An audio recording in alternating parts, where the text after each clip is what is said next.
Olá, eu sou Iago Silvício de Moraes, eu sou um dos primeiros e únicos pesquisadores brasileiros sobre a psicologia masculina, sobre masculinidade, e esse é o Psicoandrologia.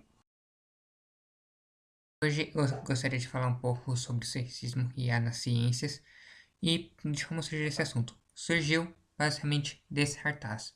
Eu não sei porque o fundo mudou, conforme eu fui fazendo os slides, eles acabou desconfigurando em alguns momentos. E eu fui tentando consertar, mas cada vez que eu tentava acabava piorando, mas tudo bem. O importante é o conteúdo. Vamos lá. Aqui tem um cartaz fazendo uma propaganda, convidando meninas a irem num encontro, imagino que seja uma espécie de palestra, para incentivá-las a ir para a área de ciências. Porque a área de ciências é uma área muito machista, que não deixa as meninas participarem, as mulheres participarem e que nós precisamos de mais mulheres nas ciências e tudo mais. O que seria algo muito legal se não fosse uma completa mentira. Propagandas como essa, elas são exatamente iguais àqueles comerciais sobre emagrecimento. Você está super feliz com a sua vida, super feliz com o seu peso, aí ele vem, fala que você não precisa se preocupar porque ele vai te vender um produto que vai aumentar a sua autoestima, que você vai ficar bem consigo mesma, e de repente você começa a ficar mal. E esse tipo de propaganda, ele faz exatamente isso. Ele acaba com a autoestima das mulheres, ele diz para as mulheres que elas são vítimas de uma sociedade preconceituosa, opressora e tudo mais, e para elas se sentirem mal e acabarem aderindo a essas ideologias, a esses produtos e tudo mais. Por que eu digo que isso é uma completa mentira? E por que eu digo que essa é baseada em mentira? Vamos a alguns fatos. Em 2015, nós tínhamos 175.419 mulheres cursando mestrado ou doutorado ou já com título de mestre ou doutora, enquanto os homens eram 155.236. Se nós pegarmos isso em porcentagem, nós temos que 54% das pessoas com pós-graduação são mulheres, enquanto 46% são homens. Além de haverem mais mulheres do que homens, nós podemos perceber pelas porcentagens que são números bastante aproximados, a gente poderia considerar e são equitativos, né? Existe equidade de gênero nesse caso, mas se nós fôssemos apelar para uma representação absoluta, completamente fiel à realidade, nós observamos que as mulheres estão numa leve vantagem, já que a proporção de mulheres na sociedade é algo em torno a 51, 52%. Então, na verdade, há mais mulheres com pós-graduação do que deveria haver se nós formos seguir a regra bonitinho e essas ideologias de gênero pregam. Pegando especificamente o doutorado agora, nós temos que em 2015, 54.491 mulheres se matricularam em cursos de doutorado contra 47.877 homens, o que dá uma proporção de 53 mulheres para 47 homens. Já as pessoas tituladas, ou seja, aquelas que já são doutores, em 2015 eram 10.141 mulheres contra 8.484 homens, uma proporção de 54 mulheres para 46 homens. Novamente, nós observamos que existe uma equidade de gênero, por assim dizer, já que estatisticamente a diferença não é significativa, está equilibrado. Porém, se nós fôssemos levar em conta uma representação absoluta, as mulheres estão numa leve vantagem. E de onde eu tirei esses dados? Eu tirei justamente da CAPES, que é a Coordenadoria de Aperfeiçoamento Pessoal de Ensino Superior, que seria um órgão do governo responsável pela expansão e manutenção dos cursos de mestrado e doutorado, né? Eles são um órgão do governo, não sei se órgão seria a palavra correta, mas um setor justamente responsável por cuidar dessa parte mais científica, mais acadêmica, e, portanto, é uma das instituições mais confiáveis quando se trata de informações a respeito de alunos matriculados e formados na pós-graduação. Outra forma de medir a disparidade de gênero na área de educação é com referência ao PISA, o Program for International Student Assessment, Programa de Avaliação de Estudantes Internacional. É uma prova realizada a cada 3 anos com alunos de 15 anos, ou seja, que são mais ou menos no primeiro ano do ensino médio. E a última edição dele foi em 2015, agora em 2018 deve estar tendo uma nova avaliação, então ano que vem a gente tem os resultados. mas o último que nós temos foi em 2015 e avaliou 540 mil alunos em 72 países diferentes. Ele sempre divide em 3 grandes áreas: leitura, matemática e ciências, e em cada edição ele prioriza uma das 3. Ele faz uma avaliação geral e depois ele entra em alguns detalhes. Em 2015 foi justamente a vez das ciências. E o que o PISA descobriu?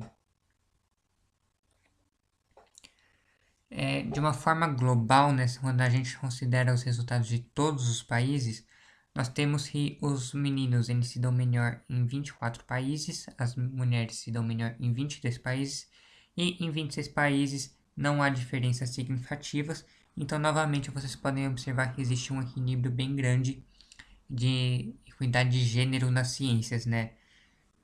As médias entre os sexos são basicamente iguais, se a gente considerar todos os 72 países, mas em geral os homens eles têm uma maior variabilidade. Se a gente pega os melhores alunos e os piores alunos, praticamente todos são meninos.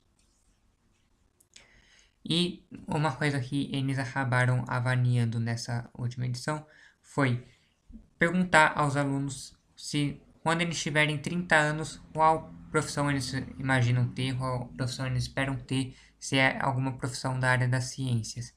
E 25% dos meninos contra 24% das meninas disse que acredita que terá uma profissão na área de ciências quando tiver 30 anos. Novamente percebam que não existe uma grande discrepância.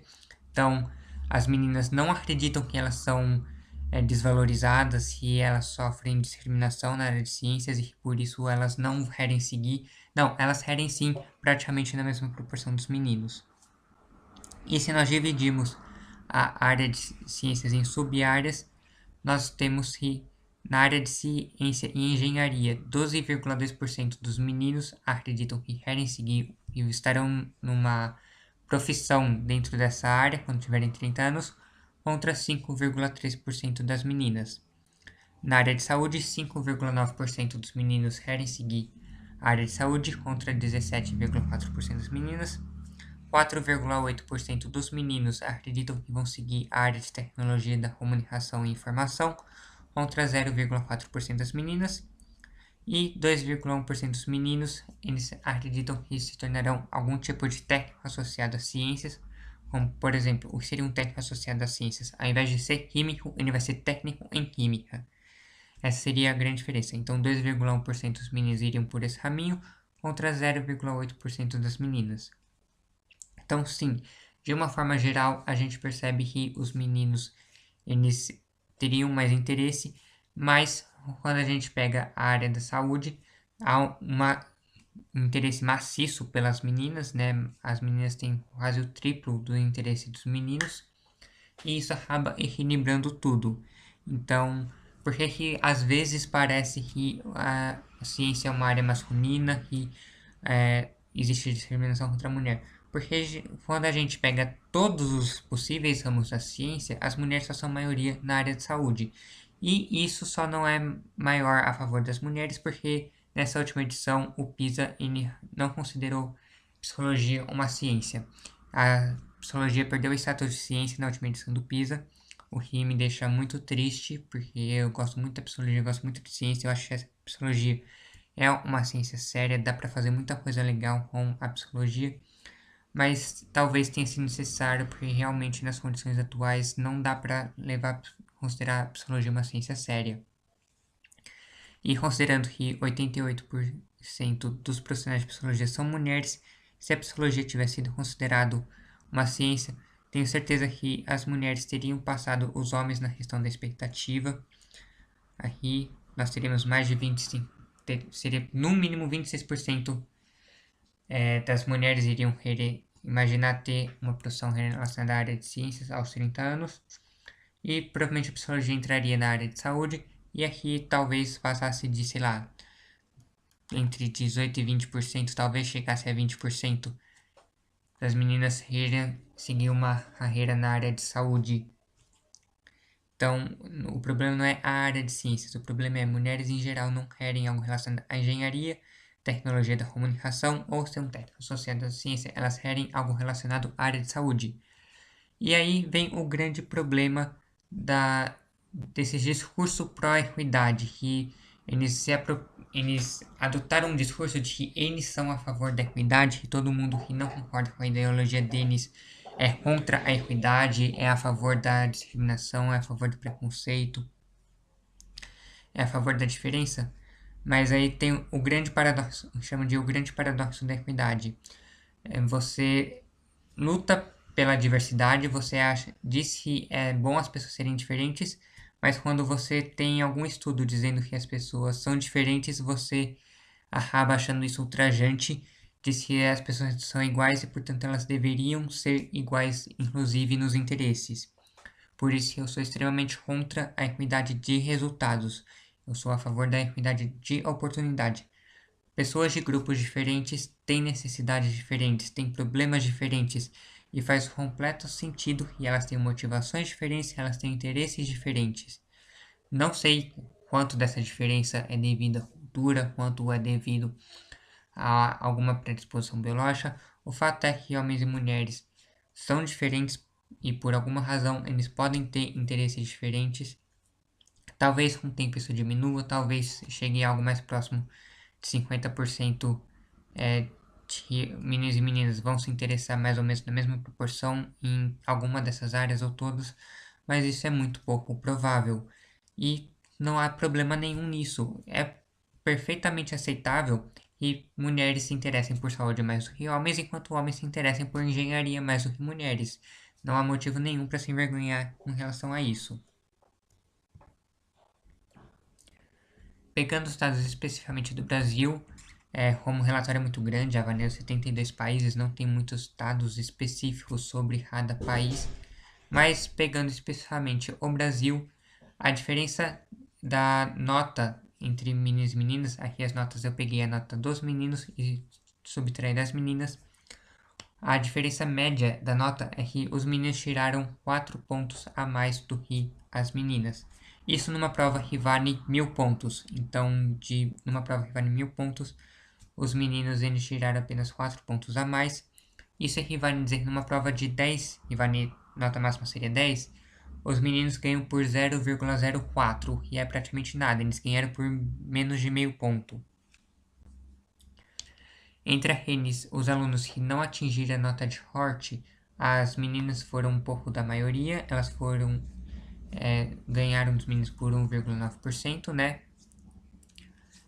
E entre os alunos com alto desempenho, aqueles que tiveram um resultado tão surpreendente que eles mostraram ter capacidade, ter conhecimentos que geralmente só seria esperado para eles na faculdade, os meninos ganham por 0,4%. Além disso, a variabilidade dos meninos acabou sendo maior do que as meninas. Como eu falei, se a gente pegar apenas aqueles com a nota mais alta e aqueles com a nota mais baixa, nós encontramos mais meninos dos dois lados. Os meninos eles apresentam uma variabilidade de 14 pontos a mais do que as mulheres. Como assim? Só para tentar explicar um pouco melhor, não ficar esse monte de número bagunçando a cabeça de vocês. Vamos dizer que a nota dos meninos ela foi de 0 a, sei lá, 30. Então, a variabilidade deles foi de 30 pontos. Já a nota das mulheres foi entre 0 e 16. Nenhuma tirou mais de 16. Então, a variabilidade delas foi de 16 pontos. Se o dos meninos foi 30 e das mulheres foi 16, então houve uma variabilidade de 14 pontos. Seria mais ou menos isso que eu estou tentando explicar.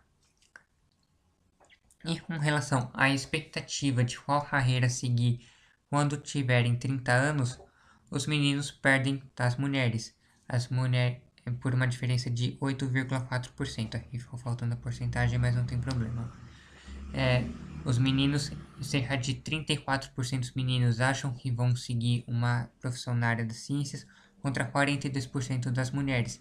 Então essa história de que o Brasil é uma realidade diferente, de que ele é um país muito mais machista que os outros e de que aqui as mulheres são muito mais discriminadas, balela, não tem nada disso, pelo contrário, aqui no Brasil as mulheres são muito mais incentivadas, elas acreditam muito mais que vão seguir uma profissão na área de ciências do que os meninos, e como eu falei, isso porque a psicologia caiu fora, não foi considerada uma profissão científica, uma profissão da área de ciências nessa edição, senão a diferença seria muito maior a favor das mulheres. Além disso, quando nós observamos a diferença por sub-área, o cenário brasileiro é muito parecido com o cenário mundial. Os meninos, eles demonstram mais interesse e um desempenho melhor em física e química, em coisas que envolvem movimentos, forças, energias, suas transformações, enquanto as mulheres demonstram mais interesse e melhor desempenho em perguntas em questões relacionadas a como curar e prevenir doenças. Já com relação aos seres vivos, aos organismos, aos sistemas vivos, como é chamado no relatório PISA, ambos sexos apresentam o mesmo interesse e o mesmo desempenho. Então, novamente, como eu falei, não existe uma diferença de capacidade, não existe uma diferença de desempenho, existe uma diferença de área de interesse ou talvez área de desempenho, né? E não tem problema nenhum. Não tem problema os homens se interessarem mais por movimentos, por forças, por química e física, enquanto as mulheres se interessarem mais pela área de saúde. Isso é algo perfeitamente aceitável. E aqui eu gostaria só de... Não vai dar tempo de falar tudo, que esse vídeo já ficou longo.